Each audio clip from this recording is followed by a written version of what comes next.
নিজের বিয়ের আসরে যখন কেউ এসে বলল আজকে নাকি আমার বউয়ের ডেলিভারি হবে এবং এর বাচ্চার বাবাও নাকি আমি হব, এ কথা শুনে আমার তো 12টা বেজে গেছে। কবুল বলার পূর্ব মুহূর্তে একটা পিচ্চি দৌড়ে এসে আমার হবু শ্বশুরকে বলল, আঙ্কেল আঙ্কেল, সুমি আপুর ব্যথা উঠেছে, ওনাকে নিয়ে এখন হাসপাতালে যেতে হবে। আর আমি দোয়া করি আন্টির জন্য একটা মেয়ে বাচ্চা হয় ঠিক আমার মতোই। পিচ্চির কথা শুনে আমার মুখের কথা বলা বন্ধ হয়ে গেল। আমি জানতাম মেয়েটা 9 মাসের প্রেগনেন্ট, কিন্তু এই বিয়ের মঞ্চে বসে যে আমাকে এই কথা শুনতে হবে এটা আমার ধারণার বাইরে। পাশ থেকে কে জানি বলল, ভালোই তো, জামাইয়ের কপাল ভালো যে বউয়ের সাথে একটা সন্তানও গিফট পেয়ে যাবে। বিষয়টা আপনাদের বুঝিয়ে বলি কিভাবে কি হয়েছিল, তাহলে হয়তো বুঝবেন। আজকে রাতে সবাই মিলে টেবিলে বসে খাবার খাচ্ছি, তখন বাবা বলল, রিফাত তোর সাথে কিছু কথা ছিল। আমি বললাম, জি বাবা বলেন, কি বলবেন। বাবা বলল, আসলে আমি একটা সিদ্ধান্ত নিয়েছি। আমি বললাম, জি বলেন। বাবা বলল, আমরা সবাই মিলে তোর বিয়ে ঠিক করেছি। বিয়ের কথা শুনতেই আমি আম্মুর দিকে তাকালাম। আম্মু আমাকে ইশারা করে বলল, বাবা আমি কিছু জানি না এইসব, আমাকে তুই কিছু বলিস না। বাবা আমাকে আবার বলল, তুই তো জানিস আমি এক কথার মানুষ। আমি বললাম, জি বাবা বলেন। বাবা বলল, তোর এই বিয়েতে মেয়ে পক্ষ আমাদের 5 লক্ষ টাকা দিবে, এজন্য মূলত এই বিয়েটা হবে। আর মেয়ের বাবা আমার পূর্ব পরিচিত, যার কারণে আমি না করি নাই।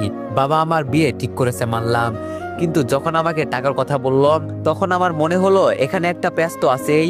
আমি বাবাকে অনেক ভয় পাই। ভয় পাওয়ার কারণ একটাই, সেটা হলো আমি যখন কোনো অপরাধ করি তখন বাবা আমাকে দরজা বন্ধ করে ইচ্ছা মতো মারে। এটাই হয়তো ভয়ের কারণ। বাবার কথা শুনে কিছুক্ষণ আমি নীরব ছিলাম, কিন্তু আমার মনের সন্দেহ দূর করার জন্য বললাম, বাবা আপনি এটা জানেন না যৌতুক নেওয়া বা দেওয়া খুব বড় অপরাধ। বাবা বলল, তোর আমাকে বোঝাতে হবে না, আমি সবকিছু বুঝি। এটাকে যৌতুক নেওয়া বলে না, এটা হলো সুযোগে সদ্ব্যবহার। আমি বললাম, বুঝলাম না বাবা, আপনি কি বলতে চান। বাবা বলল, বিষয়টা হলো তুই যে মেয়েকে বিয়ে করবি সেই মেয়ে 9 মাসের প্রেগনেন্ট, আর মেয়েটা কার সাথে যেমন করেছে কিছুই বলে না, এজন্য মেয়ের বাবা চাই ওকে বিয়ে দিতে। বাবার কথা শুনে আমার কথা বলা বন্ধ হয়ে গেল।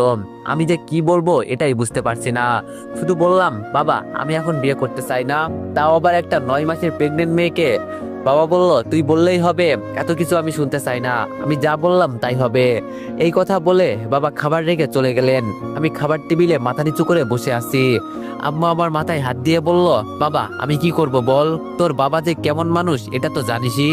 আমি তোরে এটাই বলবো যে তুই পালিয়ে চলে যা, এই বিয়ে তোর করতে হবে না। আমি খাবার রেখে রুমে চলে গেলাম। রুমে গিয়ে আপুকে কল দিলাম। আপু আমার বড় না, কিন্তু ও আমার সমবয়সী, বলতে পারেন আমরা যমজ ভাই বোন। আরো 1 মিনিটের বড় আমার, এজন্য আপু বলি। আর আপু মেসে থেকে পড়াশোনা করে।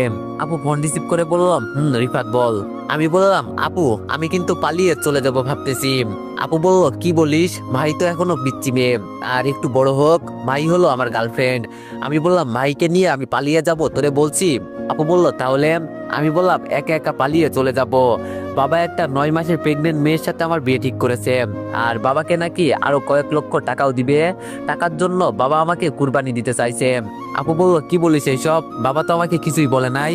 ওয়ানেক্স হচ্ছে সবচেয়ে বিশ্বস্ত বুকমেকার। পিএসজি এবং সিরিয়া এই অ্যাপের অফিসিয়াল পার্টনার। এই অ্যাপে আপনি cricket, football, tennis live match দেখে এবং তাদের ভবিষ্যৎবাণী করে সহজেই অর্থ উপার্জন করতে পারবেন। সেই সাথে বিএমডব্লিউ গাড়ি, আইফোন, ল্যাপটপ এবং আরো অনেক নগদ পুরস্কার জেতারও সুযোগ রয়েছে।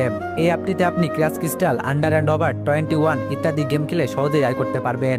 আপনি বিকাশ, নগদ, রকেট, ব্যাংক, ক্রিপ্টো, পেপাল এবং অন্যান্য সহজ পদ্ধতির মাধ্যমে সহজেই আপনার জেতা টাকা তুলতে পারবেন। এখানে আপনি 24 ঘন্টা 7 দিন গ্রাহক সহায়তা পাবেন। তাই এখনই গুগলে ওয়ানেক্স সার্চ করে প্রথম ওয়েবসাইটে গিয়ে রেজিস্ট্রেশন করুন। আর হ্যাঁ, রেজিস্ট্রেশনের সময় আমার প্রোমো কোড VOTO7 ব্যবহার করে প্রথমবার ডিপোজিটে 20,000 টাকা পর্যন্ত পান। আমি বললাম, থাক বোন, তোর জানতে হবে না, তোরা তো দূরে গিয়ে সুখে আসোস, যত কষ্ট আমাদের, ফোন রাখ। আপু বলল, আরে রিফাত শোন শোন। আমি আপুর কোনো কথা শুনলাম না, ফোন কেটে দিলাম। ভাইয়া ভিতরে আসবো। সামনে তাকিয়ে দেখি মাহি। মাহি হলো আমার চাচাতো বোন। মাহি নামে আমার আরেকটা গার্লফ্রেন্ড আছে, ও আবার আমার চাচাতো বোন মাহির বান্ধবী। নাম দুইটা, কিন্তু একজন চাচাতো বোন আরেকজন গার্লফ্রেন্ড, এই পার্থক্য আর কি। মাহি আমার পাশে বসে বলল, ভাইয়া বড় আব্বু এসব কি বলে, আমি তো সবকিছু শুনলাম। যদি আমার বান্ধবী এসব শুনতে পারে না, ও কিন্তু আত্মহত্যা করবে, ওকে তো তুই চিনিসই। আমি বললাম, আমি কি করব তুই বল মাহি, তবে আমি পালিয়ে যাব, আমি এই বিয়ে টিয়ে করতে পারবো না। মাহি বলল, একটা ভালো মেয়ে হলে মানা যেত, কিন্তু একটা প্রেগনেন্ট মেয়ে, এমনও হতে পারে বিয়ের আসরে মেয়ের ডেলিভারি হয়ে যাবে, কবুল বলবি আর বাবা ডাক শুনবি, তাই তো? আমি বললাম দেখ মেজাজ গরম করবি না, এমনি কিন্তু মন খারাপ। মাহি বলল ভাইয়া রাফি কল দিয়েছে দেখ। আমি ফোন রিসিভ করে বললাম রাফি বল কি হয়েছে। রাফি বলল মামা একটা মেয়ের বাসার নিচে দাঁড়িয়ে আছি, তুই আয় তো। আমি বললাম এই রাতের বেলায় তুই কোন মেয়ের বাসার নিচে দাঁড়িয়ে আসোস? রাফি বলল আরে আয় তো তুই, মেয়েটাকে আজকে পটাবো, বারান্দায় দাঁড়িয়ে আছে। আমি বললাম তুই গিয়ে কথা বল। রাফি বলল তোরে ছাড়া আমি কি কোনো কাজ করছি বল? আমি বললাম বিপদে আছি, ফোন রাখ তুই। ফোন কেটে দিতেই ভাই বলল তাহলে এখন কি করবি? আমি বললাম যা তো, বিরক্ত করিস না আমাকে। ভাই বলল আমি কি বলে দিব যে তোর বিয়ে হয়ে যাচ্ছে, পরে দেখ তোর কি অবস্থা করে মাহি। আমি বললাম তোর পায়ে পড়ি বোন, এটা করিস না, আমি দেখি কি করা যায়। ভাই চলে যাওয়ার পর চিন্তা করছি এখন আমি কি করব। তোর যা করার সকালে করব, এখন একটু ঘুমাই, আর ভালো লাগছে না। কোনো চিন্তা না করে ঘুমিয়ে গেলাম। সকালে ঘুম থেকে উঠে দেখি আমার হাত পা বিছানার সাথে বেঁধে রাখা হয়েছে। মনে মনে বললাম আমি পালিয়ে যাব, এই কথা আবার বাবাকে কে বলল? এখন কি আমাকে সত্যি সত্যি বিয়ে করতে হবে? এইসব জ্বালা আমার আর ভালো লাগে না। বাবা যা বলবে আমার কি তাই করতে হবে? আমার নিজের কি কোনো মতামত নেই? আম্মু খাবার নিয়ে আমার রুমে ঢুকে বলল আগে শুনতাম দেয়ালের নাকি কান আছে, আর এখন সত্যি তাই হলো। তোর বাবা আমাদের কথায় কিভাবে শুনলো এটাই বুঝলাম না। আমি বললাম থাক, আপনাকে আর কিছু বলতে হবে না আম্মা জান, আপনাকে আমি ভালো করেই চিনি, সবকিছু বলে এখন ভালো সাজা হচ্ছে। আম্মু বলল বিশ্বাস কর বাবা। আমি বললাম যাও আম্মু, আমার ভালো লাগছে না। বাবা কেন বোঝে না, খালি টাকা দিয়ে কি সবকিছু হয়? আমার জীবনটাকে নষ্ট করে দিবে। ঠিক আছে তোমাদের যা ভালো মনে হয় তাই করো, আমি একটা শব্দও করব না। শুধু মাইকে আমি কি জবাব দিব তাই চিন্তা করছি। আম্মু আর কিছু বলে নাই, চুপচাপ রুম থেকে চলে গেল। আম্মু যেতেই মাই কল দিল, ওর নিজের ফোন নাই, এটা ওর আম্মুর ফোন। যদি ওর কল না ধরি তাহলে ও খুব কান্না করবে, কি যে করবে এখন। আমি বললাম আম্মু। আম্মু আমার ডাক শুনে এসে বলল বল। আমি বললাম ফোনটা একটু রিসিভ করে বসো এখানে। আম্মু আমার কথা মতো ফোন রিসিভ করলো। মাই ওপাশ থেকে বলল আমার জান এখন কি করে? আমি বললাম তোমার জান এখন তার মায়ের সাথে বসে আছে, আর যা কিছু বলছো সব আমার আম্মু শুনছে। মাহি বলল সরি সরি, তুমি আমাকে আগে বলবা না? ফোন রাখলাম ভাই, পরে কথা হবে। আমি বললাম আরে মাহি শোনো। যাক বাবা, মাহিও কল কেটে দিল। আম্মু আমার দিকে তাকিয়ে বলল পিচ্চি একটা মেয়ে, যদি এসব শোনে তো কি করবে? আমি বললাম কি আর করবে, আত্মহত্যা করবে। আমি থাকবো থানায় আর তোমরা বাসায়, এই পর্যন্ত। আম্মু বলল বাবা এখন আমি কি করব বল? আমি বললাম কিছু করতে হবে না, যা ভালো মনে করো তাই করো, তোমরা তো আবার সবকিছু ভালোই করতে পারো। আচ্ছা আমি তোর বাবাকে বলে দেখি কি করে। এই বলে আম্মু চলে গেল। কিন্তু আমি জানি কোন রকম কিছু পরিবর্তন আম্মু করতে পারবে না, এবং তাই হলো। কিছুক্ষণ পর আমাকে সাজিয়ে তুলে নিয়ে গেল। আর বাকিটা তো আপনারা জানেন, কবুল বলার আগে কি হয়েছে। যাক এখন বর্তমানে আসা যাক। মেয়ের ডেলিভারি হবে শুনে বাবা বলল সবকিছু তো শেষ, এখন কবুল বলার বাকি। মেয়েকে 3বার কবুল বলতে বলেন যাতে বিয়েটা হয়ে যায়। মেয়ের বাবা বলল হাসপাতালে বিয়ে হবে ওদের, চলেন। কিন্তু কে জানি এসে বলল আর হাসপাতালে যেতে হবে না, মেয়ের নাকি ছেলে বাচ্চা হয়েছে, আর মেয়ের বাবাকে যেতে বলছে। আমার বাবা আমার দিকে তাকিয়ে বলল ভিতরে চল, তোর ছেলে হয়েছে, মানে আমার নাতি। আমি বাবার কথা শুনে চুপচাপ বসে আছি। মনে মনে বললাম সবকিছু আরেক বেটা করেছে, আর এখন ফ্রিতে বাপ হবো আমি। বাহ বাঙালি বাহ।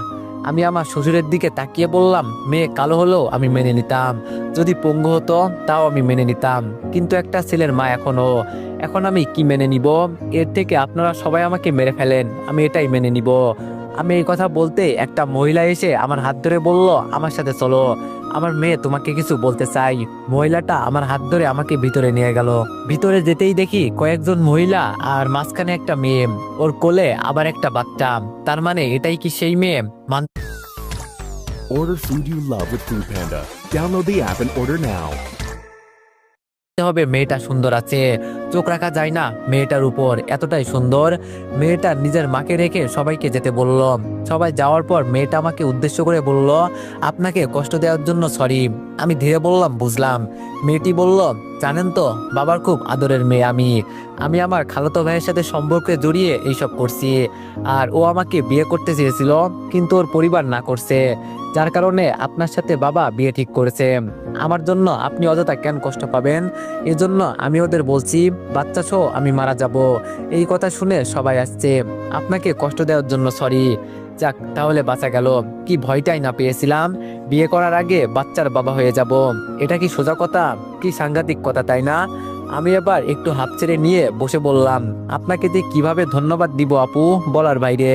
জানেন, আমার একটা পিচ্চি গার্লফ্রেন্ড আছে, মাত্র ক্লাস 10-এ পড়ে। ও যদি জানতো যে আমার বিয়ে হয়ে গেছে, সরাসরি আত্মহত্যা করতো। জানেন আপু, মেয়েটি বলল এত পিচ্চি মেয়ের সাথে প্রেম করা ভালো না। আমি বাচ্চাটাকে কোলে নিয়ে বললাম, বাবু আমাকে আব্বু বলো তো, আর একটু হলেই তো সত্যি তোমার আব্বু হয়ে যেতাম। মেয়েটি হাসি দিয়ে বলল, সত্যি আব্বু হবেন নাকি? মেয়েটার কোলে বাচ্চাটা দিয়ে বললাম, মাফ করেন আমাকে। ইস বাবা, কি বড় বিপদ থেকে বাঁচালেন, নইলে আজকে সর্বনাশ হয়ে যেত।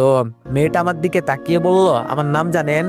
আমি বললাম, এই কবুল বলার আগে একটা মেয়ে এসে বলছিল সুমি আপুর ডেলিভারি হবে। মেয়েটি বলল, ও তাহলে তো জেনেই গেলেন, আচ্ছা থাকেন, আমার বিয়েটা দেখে যান। আমি বললাম, বিয়ে হলে আর কি হবে, যা করার তো আগেই করে ফেলেছেন, এখন তো আর কিছু বাকি নাই। আমার কথা শুনে সুমি বলল, আপনি মিয়া বাজে কথা বলেন, যান বাইরে। আমি বললাম, উচিত কথা বললেই দোষ, তাই না? আর কিছু না বলে বাইরে চলে গেলাম। আর কিছুক্ষণের ভিতরে জানাজানি হয়ে গেল যে মেয়ের আসল বাবা এসে মেয়েকে বিয়ে করবে। কিন্তু ঘটনা এখানেই শেষ নয়, আমার বাবার থেকেও আরো বেশি ডেঞ্জারাস আমার হবু শ্বশুর। আমি যখন চলে যাব তখন আমাকে ডাক দিয়ে বলল, এই ছেলে এদিকে আসো। মনে মনে বললাম, হয়তো আমার কাছে মাপ চাইবে, এজন্য আমাকে ডাকছে। এখন আর মাপ চেয়ে কি করবে, আমি তো কিছুই মনে করি না, শুধু একটু ভয় পেয়েছি। আমি হবু শ্বশুরের সামনে গিয়ে বললাম, থাক আঙ্কেল, মাপ চাইতে হবে না, আমি কিছু মনে করি নাই। আর এইসব হয়েই থাকে মাঝে মাঝে। আমার হবু শ্বশুর হাসি দিয়ে বলল, তোমার বাবার মতোই আমিও এক কথার মানুষ, আমি যা বলি তাই করি। আমি তোমাকে একবার জামাই বলছি মানে তুমি আমার মেয়ের জামাই। আমার বড় মেয়ের সাথে তোমার বিয়ে হবে না তো কি হয়েছে, আমার আরেক মেয়ে আছে না। আমার বাবা তো হবু শ্বশুরের কথা শুনে লাফ দিয়ে আমাদের সামনে এসে বলল, এই না হলে আমার বিয়াই। আমি জানতাম আমার বিয়াই কিছু একটা করবে। এখন মেয়ে কোথায় আছে, ডাক দেন, দুই বোনের বিয়ে একসাথেই হয়ে যাক। বাবার কথা শুনে আমি পুরাই বোকা হয়ে গেলাম। এক সমস্যা দূর হতে না হতে আরেক সমস্যা এসে হাজির। আমার হবু শ্বশুর বলল, আমার মেয়ে লন্ডনে থাকে, ওখানে পড়াশোনা করে, ওদের বিয়ে হবে ভিডিও কলে, আমি সবকিছু রেডি করছি। এই কথা বলে হবু শ্বশুর ভিতরে চলে গেল। আমি বাবার দিকে তাকিয়ে বললাম, বাবা এইসব আপনি কি করছেন, আপনার মাথা খারাপ হয়ে গেছে? বাবা আমাকে ধমক দিয়ে বলল, চুপ কর তুই, আমার থেকে বেশি বুঝিস। মেয়ে লন্ডন থেকে পড়াশোনা করে, এখন চিন্তা কর ও কতটা শিক্ষিত হবে। আর সারা জীবন তোর কোনো কাজ করতে হবে না, আমার বৌমা লন্ডন থেকে এসে নিশ্চয়ই বড় কোনো চাকরি করবে। যা এখন তুই গিয়ে তোর জায়গায় বস, আর বাসায় যেতে হবে না। মনের ভিতরে আলাদা একটা রাগ হলো, এখন যে আমি কি করব এটাই বুঝতে পারছি না। মনে করছিলাম আমি হয়তো বেঁচে যাব, কিন্তু উল্টো মনে হচ্ছে বিপদ আমার দিকে এগিয়ে আসছে। কি যে কপাল নিয়ে আমি এই দুনিয়াতে আসলাম। আমি চুপচাপ আনমনে বসে এইসব চিন্তা করছি। কিছুক্ষণ পর একটা মাইক্রো এসে রাস্তার পাশে থামলো, আর গাড়ির ভিতর থেকে বরযাত্রী বের হয়ে আসলো। তার মানে এটাই কি সুমিয়াপুর হাজবেন্ড? হালারপুর দেখতে তো এতটাও সুন্দর না, কালো বেডা, আবার বউটা একদম ঝাঁকানাকা। বর এসে আমার পাশে বসেই বলল, তার মানে আপনি সুমিকে বিয়ে করতে এসেছেন? আমি একটু রাগ দেখিয়ে বললাম, ধুর মিয়া, আপনি আর কোনো কথাই বলবেন না, আপনার জন্য আজকে আমার সবকিছু শেষ। লোকটি বলল, বুঝলাম না ভাই। আমি বললাম, একটা বিষয় সমাধান হয়েছে যে আপনি সুমিকে বিয়ে করবেন, কিন্তু আপনার শ্বশুর নাকি এক কথার মানুষ। তিনি একবার আমাকে জামাই বলছেন আর আমি জামাই হয়ে গেলাম, এখন তো তিনি আমাকে যেতে দিবেন না। কি এক জ্বালাই পড়লাম যে ভাই আমি। লোকটি বলল, এখন আবার কি হয়েছে? আমি বললাম, কি হয় নাই তাই বলো। এখন আবার ছোট মেয়ের সাথে আমার নাকি বিয়ে দিবে, কি করব ভাই বলো? আমার একটা গার্লফ্রেন্ড আছে, সবকিছু শেষ হয়ে যাবে। হঠাৎ করে আমার শ্বশুর ভেতর থেকে বের হয়ে এসে বলল, সবকিছু রেডি আছে, কাজী সাহেব আপনি বিয়ে পড়ান। আগে সুমিয়াপুর বিয়ে শেষ হলো, আর যখন আমাকে বলা হলো কবুল বলতে, তখন আমি বাবাকে বললাম, বাবা আরেকবার বিষয়টা একটু চিন্তা করে দেখো, জীবন মরণের প্রশ্ন আমার। আমার কথা শুনে বাবা কোনো দামই দেয় নাই, উল্টো আমার হবু শ্বশুরকে বলল, আমি আমার বৌমাকে একটু দেখি। আমার হবু শ্বশুর ভিডিও কলে তার মেয়ের সাথে কথা বলছে, আর বাবা পাশ থেকে বলছে, মাশাআল্লাহ আমার বৌমা তো ভালোই সুন্দর আছে, এখন ভালোই বিয়েটা শেষ করে ফেলি। আমার হবু শ্বশুর ফোনটা আমার হাতে দিয়ে বলল, আমার মেয়ে এখন কবুল বলবে, দেখো ও তোমার মতো ভয় পায় না, আর বিয়ে করতে কিসের এত ভয় আমি বুঝি না। আমি ক্যামেরার দিকে তাকিয়ে পুরোই বোকা হয়ে গেলাম। সুমি আপু তো তাও যথেষ্ট সুন্দর ছিল, আর এই মেয়ের দিকে তো চোখ তুলে তাকানোই যাচ্ছে না। দুধের মতো সুন্দর দুই বোন, আর এদের একবার দেখলে পছন্দ হবে না কার? যে কোনো মানুষ ওদের দেখলে পছন্দ করে ফেলবে। কাজী যখন মেয়েকে কবুল বলতে বলল, মেয়েটা চুপচাপ কবুল বলে দিল। তবে ও আড়ালে যে চোখের পানি মুছলো, এটা আমার নজরে এলো। হয়তো ওকে এই বিয়েতে জোর করা হয়েছে। এবার আমার কবুল বলার পালা। আমি চোখ বন্ধ করে মনে মনে বললাম, জানি না আমি কি সবকিছু শেষ করছি নাকি শুরু করছি। আমি তো এই বিয়ে করতে চাই নাই, কিন্তু এরপরও বাবা আমাকে জোর করে সবকিছু করাচ্ছে। আগে শুনতাম বাবা মা আমাদের জন্য যা করেন তা ভালোর জন্যই করেন, আর আজকে আমি সবকিছু হারিয়ে ফেলছি। একবারও চিন্তা করলাম না আমার পিচ্চি গার্লফ্রেন্ডের কি হবে। ওর তো কোনো দোষ নেই, ওরে জোর করে আমি রাজি করিয়েছি। আর আজকে যদি ও এইসব শুনতে পারে তাহলে কি করবে। এমনি মাই এত কিছু বোঝে না। এইসব চিন্তা করতে করতে চোখের কোণে হালকা জল এসে গেল। কাজী সাহেব আমাকে আবার বলল, বাবা একটু তাড়াতাড়ি কবুল বলো, আমাকে আরেকটা বিয়েতে যেতে হবে। আমি ফোনের দিকে তাকিয়ে একটা হাসি দিলাম আর বললাম, মাঝে মাঝে নিজের কিছু ইচ্ছে থাকে, কিন্তু আমাদের পরিবারের দিকে তাকিয়ে সবকিছু কুরবান করতে হয়। এটাই হয়তো আমাদের ভালোবাসা। শেষ পর্যন্ত আমি কবুল বললাম। কবুল বলতেই আমার বউ ফোনটা কেটে দিল। আমি চুপচাপ বসে আছি। বিয়ে করেছি ঠিকই, কিন্তু এখন আর আমার সাথে আমার বউ নেই। আমার শ্বশুর এসে আমার পাশে বসে বলল, বাবা দেখো আমার মেয়ে এতটাও খারাপ না, ও কয়েকদিন পর দেশে আসবে, তখন তুমি তাকে দেখে বুঝতে পারবে যে ও কেমন মেয়ে। আর আমার যদি ভুল হয়ে থাকে মাফ করে দিও। আমি বললাম, আরে না বাবা, কি যে বলেন, ভুল আপনার হবে কেন, ভুল তো আমি করেছি। আচ্ছা বাবা ভালো থাকবেন, এখন আমাকে যেতে হবে। আমি এবার বাবাকে বললাম, তো চলেন এখন যাওয়া যাক। বাবা আমাকে ইশারা করে বলল, তুই যা, আমি আসছি। আমি নেমে একটু সামনে যেতেই সুমি আপুর হাজবেন্ড আমাকে ডাক দিল। আমি ওদের সামনে গিয়ে বললাম, জি বলেন। সুমি আপু আমার দিকে তাকিয়ে বলল, নিজের বিপদ নিজেই ডেকে আনলে। আমি ভাবছিলাম তোমাকে বাঁচিয়ে দিব, কিন্তু পারলাম না, আমাকে মাফ করে দাও। তবে একটা কথা, আমাকে দেখে তোমার যতটা ভালো মনে হয়েছে তার চেয়ে ভয়ানক কিন্তু আমার বোন। ও আমার ছোট বোন হয়, ওকে আমি ভালো করেই চিনি। প্রচুর রাগী একটা মেয়ে, ওর মতামতের বিরুদ্ধে কিছু হলে ও খুব রেগে যায়, আর আজকে তাই হয়েছে। তবে আর যাই কিছু করো না কেন, সবসময় সাবধানে থাকবে, ঠিক আছে? আমি বললাম, ধন্যবাদ আপু বলার জন্য। আমি একটা রিক্সা নিয়ে বাসার সামনে চলে গেলাম। একটা চায়ের দোকানে বসে রাফিকে কল দিলাম। রাফি ফোন রিসিভ করে বলল, আমি মাত্র বাসা থেকে বের হয়েছি, তুই দোকানে বস, আসছি। কিছুক্ষণ পর রাফি চলে আসলো। রাফি আমার অবস্থা দেখে বলল, তোর শরীরে বিয়ের শ্বাস কেন, নাকি ইচ্ছে করে এইসব পড়লি? আমি বললাম, আমার সবকিছু শেষ হয়ে গেছে রাফি। রাফি বলল, বুঝলাম না, তুই কি বলতে চাস? আমি এক এক করে রাফিকে সব বললাম। সব শুনে রাফি বলল, ভাই কি এসব জানে?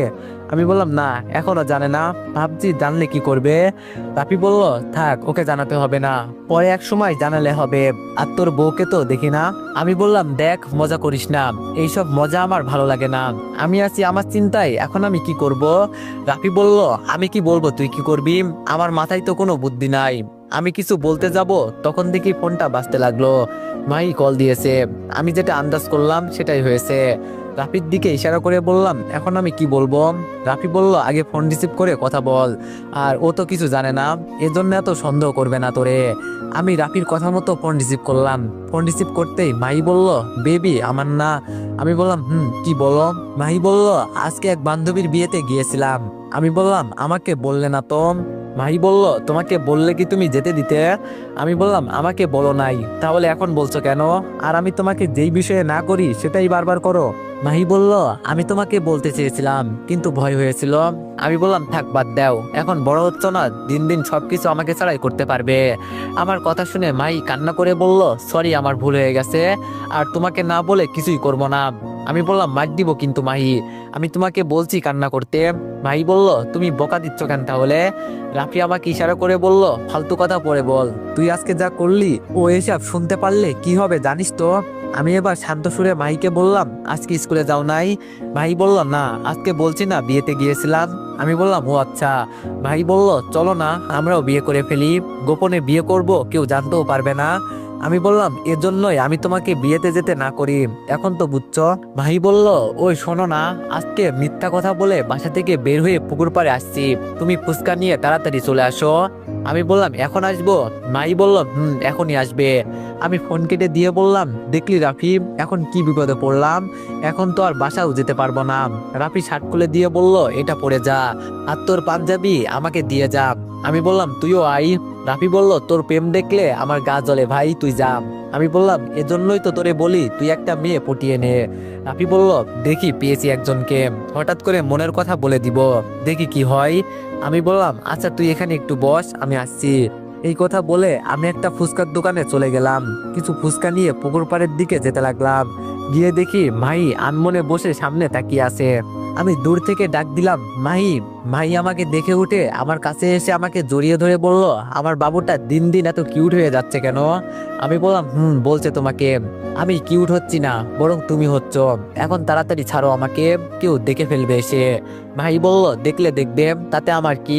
মাহিকে জোর করে ছাড়িয়ে বললাম, নাও তোমার ফুচকা। মাহি ফুচকা নিয়ে বলল, তোমার পায়জামা দেখে মনে হচ্ছে এটা বিয়ের পায়জামা। আমি বললাম, আরে এটা একটা স্টাইল, তুমি বুঝবে না, এজন্যই তো বলি আমাকে না বলে কিছু করতে। মাহি বলল, সরি বলছি তো আমি, পরের বার আর হবে না, বিশ্বাস করো। আমি বললাম, আচ্ছা হয়েছে ম্যাডাম। মাহি বলল, আম্মা আমাকে বেশিক্ষণ না দেখলে বকা দিবে। আমি মাহির মুখের দিকে তাকিয়ে বললাম, আমি জানি সব, আর আমি জানতাম এখানে এসে আমি 10 মিনিটও দাঁড়াতে পারবো না। মাহি বলল, আমাকে বিয়ে করে নাও, পরে তো সারা জীবন আমাকে দেখতে পারবে। আমি বললাম, আর একটু বড় হও, পরে দেখা যাবে, বুঝলে? মাহি বলল, লাভ ইউ বাবুটা, তাহলে আজকে যাই কেমন? আমি বললাম, ভালো থেকো। দেখতে দেখতে মাহি চলে গেল। আমি সামনের দিকে হেঁটে যেতে লাগলাম, মনে মনে বললাম, এটা আমি একটা কাজ করলাম। আজকেও এত কিছু বোঝে না বলে ওর সাথে আমি মিথ্যা কথা বলছি। যেই দিন মাহি জানতে পারবে সেই দিন কি হবে? দোকানের সামনে যেতেই রাফি বলল, বাবা 10 মিনিট হলো না, গেলে এর ভিতরেই প্রেম শেষ? আমি বললাম, তুই তো জানিস ওর আম্মুকে বাসা থেকে বের হতে দেয় না। আচ্ছা চল আমাদের বাসায়। রাফি বলল, না আজকে আর যাবো না, এখন আমাকে এক জায়গায় যেতে হবে, পরে তোরে বলবো নি। তাহলে এখন আমি গেলাম কেমন? আমি আচ্ছা বলে বাসার দিকে যেতে লাগলাম। বাসার সামনে গিয়ে কলিং বেল বাজাতেই আপু এসে দরজা খুলে দিল। আপুর দিকে তাকিয়ে বললাম, তুই আবার কখন এলি? আপু বলল, কিছুক্ষণ আগে এলাম। আমি তো এসেছিলাম বাবাকে সবকিছু বলতে, কিন্তু এসে শুনি বাবা নাকি সবকিছু করে ফেলেছে। আমি হাসি দিয়ে বললাম, আমাকে যদি বাবা নিজের সন্তান মনে করতো তাহলে আর এমন করতো না। একবার বিয়ে ভেঙে গেছে, কিন্তু আমাকে ধরে ছোট মেয়ের সাথে বিয়ে করিয়ে দিল। এটা কি কোনো কথা তুই বল? আমার কথা শুনে আপু কিছু বললো না, চুপচাপ দাঁড়িয়ে আছে। আমি ভিতরে ঢুকে বললাম, এমন একদিন আসবে আপু, আমাকে হারিয়ে ফেলবি, পাবি না। সবাই মিলে আমার সাথে যা শুরু করছে একদিন হারিয়ে যাব। আম্মু বলল, বাবা এইভাবে বলতে নেই, তোর বাবা তো তোর ভালোর জন্যই কিছু করছে। আমি বললাম, থাক থাক আম্মা জান, আপনাকে আর কিছু বলতে হবে না, সবকিছু করে এখন আর ভালো সাজতে হবে না। আমি চুপচাপ আমার রুমে চলে গেলাম। রুমে গিয়ে ফ্রেশ হয়ে বসে বসে চিন্তা করছি, বিয়ে তো ঠিকই করেছি, কিন্তু বউয়ের সাথে যে কথা বলবো সেই ফোন নাম্বারও আমার কাছে নেই। এর নামে কি বিয়ে? ফোন ডেকে ঘুমিয়ে গেলাম। সারাদিন রুমের ভিতরেই পার করে দিলাম। আপু ডেকে গিয়েছিল খেতে, কিন্তু আমি না করেছি খাবো না। রাতেও আপু আসছিল, কিন্তু আমার এক কথা, আমি খাবো না। বাবা যেহেতু সবকিছু করতে পারে, তাহলে বাবাকেই বলো খেতে। আম্মু ডেকে গিয়েছিল, কিন্তু আমি বলছি যাব না মানে যাব না, হয় রুমে পড়ে মরবো, নইলে আমাকে এইসব বিষয় থেকে মুক্তি দিবে। রাতে কারো কথা না শুনে ঘুমিয়ে গেলাম। সকালে কেমন যেন চিৎকার চেঁচামেচির আওয়াজ শুনে ঘুম ভাঙলো। তাড়াতাড়ি দরজা খুলে বের হলাম, আর দরজা খুলে বের হয়ে দেখি আমার বউ আমার বাসার সামনে দাঁড়ানো, আর তার সাথে একজন উকিল এসেছে, কিন্তু ও ছিল লন্ডনে। সকাল সকাল ও এখানে কিভাবে এলো? হয়তোবা রাতে এখানে এসেছে। বাবার দিকে তাকিয়ে দেখি বাবা এক কোণায় চুপচাপ দাঁড়িয়ে আছে। যার সাথে আমার বিয়ে হয়েছিল, মানে আমার বউ, সে আমার সামনে এসে বলল, তুই কি সেই ছেলে? আমি বললাম, আপনি কি বলতে চান আমি বুঝলাম না। আর শ্বশুর আব্বা বলল, আপনি কয়েকদিন পর আসবেন। আমার বউ বলল, রাখ তো শ্বশুর আব্বা, তোর কি মনে হয় আমি এত সহজেই তোরে বিয়ে করে নিব? এতটাই বোকা আমি? শুধু বাবার মুখের দিকে তাকিয়ে কবুল বলছি। আজকে শুধু দেশে আসছি তোর জন্য। তুই আমাকে একবারও বলিস নাই আমি এই বিয়েতে রাজি কিনা। এত বড় কলিজা হলো তোর কি করে? আমাকে না বলে আমাকে বিয়ে করিস। এখন উকিল নিয়ে আসছি আমি তোকে ডিভোর্স দেওয়ার জন্য। আমি চোখ বড় বড় করে বললাম, কি ডিভোর্স? আমার কথা শুনে মেয়েটি হাসি দিয়ে বলল, আমার নাম জানিস? আমি বললাম, না। মেয়েটি বলল, আমার সম্পর্কে কিছু জানিস? আমি বললাম, না, আমি কিছুই জানি না। মেয়েটি বলল, ফালতু, আমি কার সাথে কথা বলে সময় নষ্ট করছি? আমি এত দূর থেকে এখানে আসলাম শুধু তোর জন্য। জানি 6 মাস আগে ডিভোর্স হয় না, আর তারপরও আমি তো সাইন নিয়ে রাখবো, যাতে 6 মাস পর আমাদের ডিভোর্স হয়ে যায়, যেন তুই এসে বলতে না পারিস আমি তো সাইন করি নাই। আচমকা ভাই থেকে আমার শ্বশুর আব্বা ভিতরে এসে বলল, মারে আমি তোর ভালোর জন্যই সবকিছু করলাম, এখন তুই আর এইসব উল্টাপাল্টা কাজ করিস না। মেয়েটা ওর বাবাকে বলল, আমি তোমার কথা মেনেই কবুল বলছি, এখন কবুল বলা শেষ, আমি আমার কাজ করব, আমাকে তুমি বাধা দিও না। কিছুক্ষণ পর আমাকে আবার বের হতে হবে। একটা কাগজ বের করে উকিল আমার সামনে দিয়ে বলল, এখানে একটা সাইন করেন। আমি বাবার দিকে তাকিয়ে বললাম, আপনি তো এটাই চাইতেন যে আপনার ছেলের জীবনটা নষ্ট হয়ে যাক। আজকে তাই হচ্ছে বাবা, আপনার কথাই ঠিক রইলো। বাবা আমার কথা শুনে এগিয়ে এসে বলল, মারে মেয়েটা বাবাকে বলল, আঙ্কেল আমি ভালো আছি, ভালো থাকতে দেন। আমি চাই না আপনার সাথে আমি কোনো ধরনের বিয়াদবি করি, আর আমি এই বিয়েতে রাজি ছিলাম না, এজন্য ওকে আমি ডিভোর্স দিব। যদিও 6 মাস পর ডিভোর্স হয়, এরপরও আমি সবকিছু রেডি করে রাখছি। এই ছেলে সাইন কর, আমাকে আবার লন্ডনে ফিরে যেতে হবে। আমি বাবার দিকে তাকিয়ে কাঁপা কাঁপা হাতে সাইন করে দিলাম। সাইন করতেই মেয়েটা বলল, শালা তোরে মন চাইছিল মেরে ফেলি, আমার স্বামী হওয়ার যোগ্যতা আছে রে তোর, রাবিশ কোথাকার। মেয়েটা ওর বাবার হাত ধরে বাইরে চলে গেল, আর যাওয়ার আগে বলে গেল, সাবধান, আমার পরিবারের আশেপাশে দেখলে তোর খবর আছে কিন্তু। আর টাকার লোভ সামলাতে না পেরে আমার বোনকে বিয়ে করতে চেয়েছিলি, লোভী কোথাকার। মেয়েটার কথা শুনে কেউ কোনো কথা বলছে না, ও যা কিছু বলছে সব সত্যি কথা, মিথ্যা তো আর কিছু বলে নাই। দেখতে দেখতে ওরা দরজা দিয়ে বের হয়ে চলে গেল। হঠাৎ আমার নজর। তো এভরিওয়ান, গল্পটি কেমন হয়েছে সবাই একটু কমেন্টে জানায়েন। অনেকদিন পর ভিডিও ছাড়ছি, আশা করি তোমরা আগের মতোই আমাকে সাপোর্ট করবা। আর সবাই নেক্সট পার্টের জন্য একটু বেশি বেশি কমেন্ট আর লাইক করে দিও। ধন্যবাদ।